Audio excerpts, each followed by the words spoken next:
पाहत पुढची बातमी आहे छत्रपती संभाजीनगरमधून राज ठाकरे सध्या मराठवाड्याच्या दौऱ्यावरती आहेत। मात्र हा मराठवाड्याचा दौरा 2 दिवसांनी आता घटलेला आहे। राज ठाकरेंच्या मराठवाड्याच्या दौऱ्याच्या संदर्भात काही बदल करण्यात आलेले आहेत। राज ठाकरेंचा दौरा 13 ऑगस्टच्या ऐवजी आता 11 ऑगस्ट पर्यंतच असणार आहे। राज ठाकरे 10 ऑगस्ट रोजी संभाजीनगर जिल्ह्यामधल्या विधानसभा मतदारसंघांचा आढावा घेतील।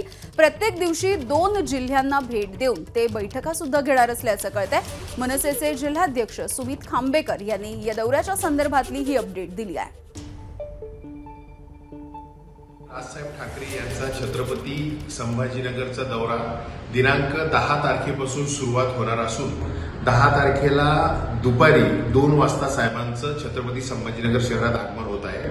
शहराच्या वतीने साहेबांचं स्वागत केले जाणार आहे आणि त्याच्यानंतर 9 विधानसभा सभेच्या बैठका देखील लावण्यात आलेल्या आहेत। या सर्व बैठका सुभेदारी गेस्ट हाऊस येथे होणार आहे।